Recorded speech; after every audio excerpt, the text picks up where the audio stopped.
দর্শক, এই মুহূর্তে আছি দিনাজপুর জেলার কাহারোল উপজেলার 10 মাইলে। এই 10 মাইলের Padma oil company limited messrs Misba filling station মোবাইলের মুঠোফোনের মাধ্যমে আপনাদের দেখানোর চেষ্টা করছি।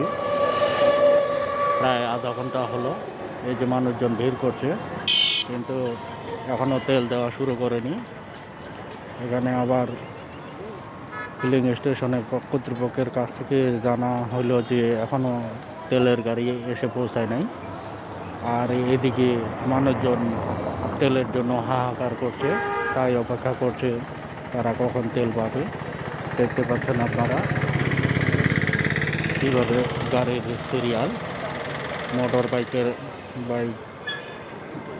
একটার পর একটা আসতেই আছে তেলের জন্য। দীর্ঘক্ষণ প্রতীক্ষা করার পরেও এখনও তেলের গাড়ি আসে নাই। কখন আসবে তার কোনো নিশ্চয়তা নেই, কিন্তু তেল আসার কথা আছে। এই কথা শুনেই বাইকারগুলো এখানে অবস্থান করছে। দেখতে পাচ্ছেন আপনারা সেই 10 মাইলের বর্তমান চিত্র। এতক্ষণের সঙ্গে থাকার জন্য আপনাদের অসংখ্য ধন্যবাদ।